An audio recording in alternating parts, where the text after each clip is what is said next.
Welcome to Rants and Reels. Tonight, we are going to see and talk about Dark Phoenix. Something's happening to me. When I lose control, bad things happen. But it feels good.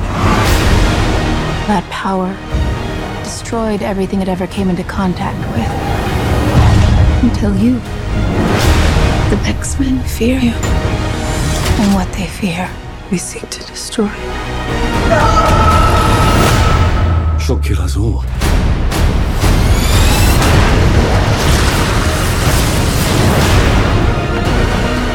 The girl dies. She's still our friend. She's not Jean anymore.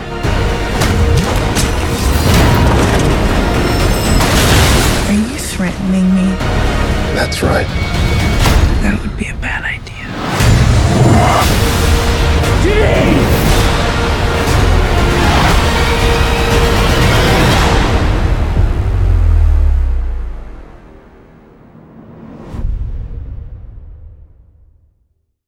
Dark Phoenix is the final film in the X-Men franchise that's being produced, or that was produced by 20th Century Fox. I'm going to try to break this down into two parts. Maybe three. Three parts. I'm going to break this down into three parts. Good things about the film, bad things about the film, and just what I like about this film and how it relates to the franchise as a whole. That's what I'm going to try to do. Okay, let's pull off the Band-Aid, get right into the bad. This is clearly a first round, a first time out for the director, Simon Kinberg, I believe. First time time directing a feature film. He does not have his own voice as a director yet.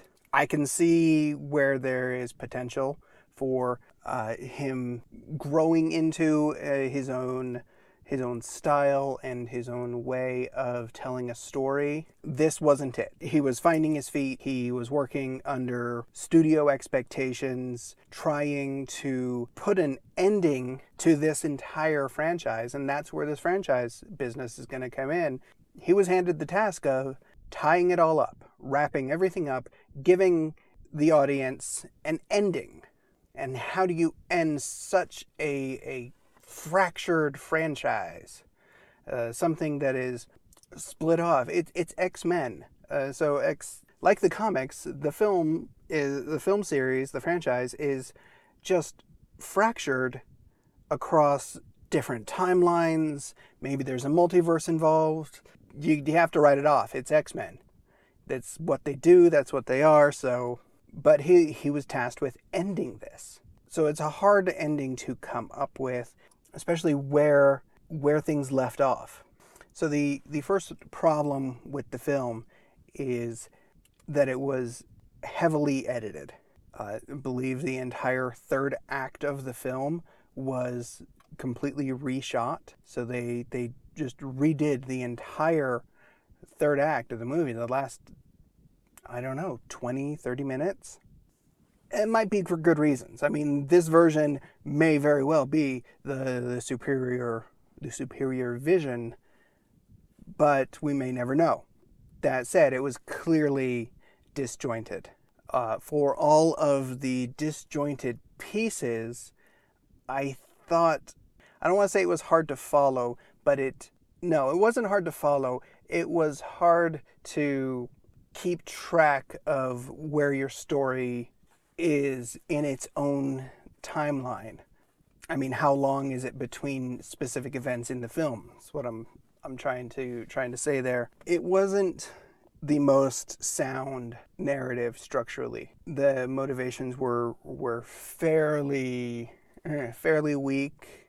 It relied heavily again on the franchise for a majority of character development, but unfortunately that character development is inconsistent, sometimes non-existent. You have different stories and performances that conflict with each other. You have a timeline that was rebooted, or a different universe entirely. It's hard to marry those elements up. On top of that, the pacing of the film was very stop and go, it got off to a quick start, and then slowed down to a crawl, and then picked back up right at the end. So your entire second act of this film, where most of your development is going to take place, was flat and almost lifeless. Not quite lifeless, but almost. So it was very slow to develop where it was going to go, and then as soon as it got there, it was wrapped up, and their ending was so abrupt. Well, no, abrupt is the wrong word.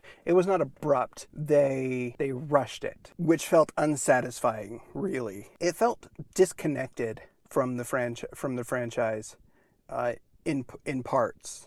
And I think part of that is not really the fault of this film or this director, but I think that is, to a larger extent, the fault of the franchise as a whole. There hasn't been a single vision or director. Nobody driving a timeline or a narrative or keeping track of continuity. It really just feels like a giant sandbox that 20th Century Fox just threw people in and said, play, but didn't tell them to play with each other. They were just playing with the same toys, constantly taking things from this one and moving it over here, and it turned into a mess. So I don't think that's the fault of this writer, director. It's a consequence of that franchise and that model, if you can call it a model. The motivations of the characters is one more thing I'm going to lump into the bad category here. The motivations of the characters were underdeveloped, if they were developed at all, and very weakly supported.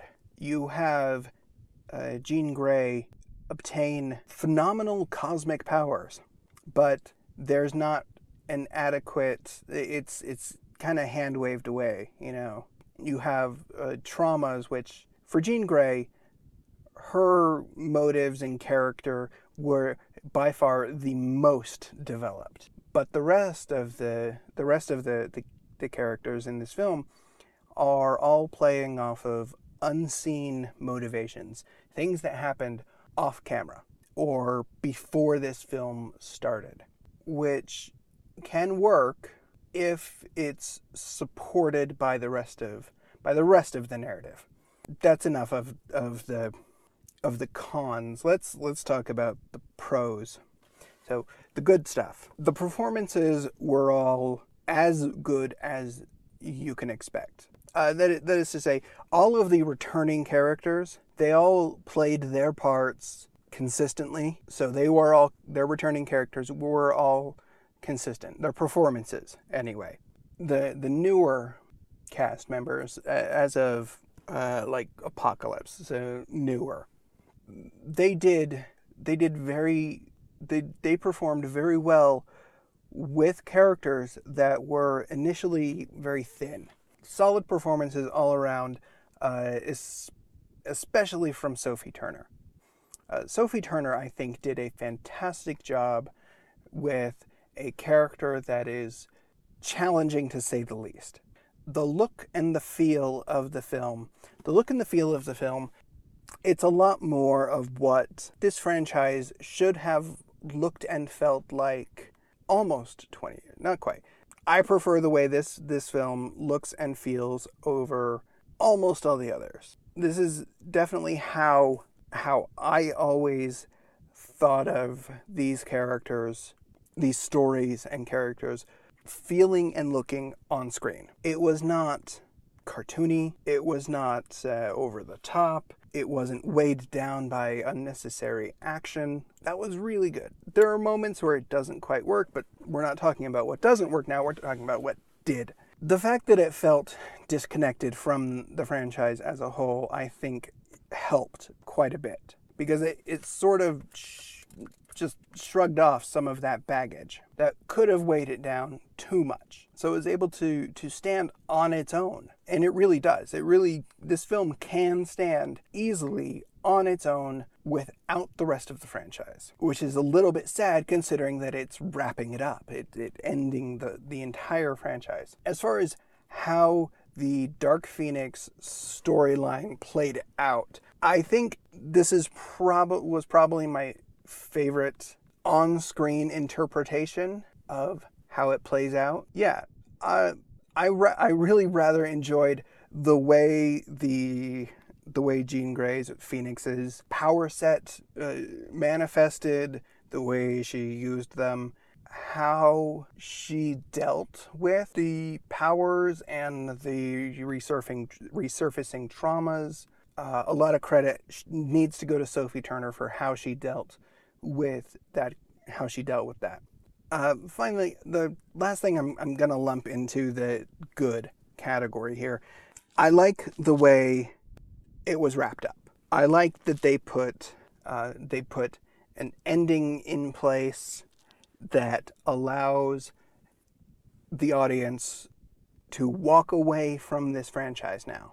I like and think that the way we ended was probably about as perfect an ending as you can get for a franchise like this. Now, the franchise as a whole.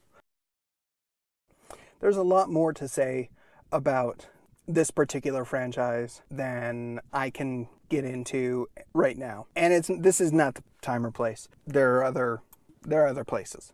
Dark Phoenix, I think, is a good send-off. It's not the best film in this series, but it is not the worst. It is top 4, maybe. Let's see. Let's try a rating system here. So what do we say? We should give this let's say 6.5 out of 10. But that's Dark Phoenix. This is Rants and Reels. Thank you for watching. Good night, everybody.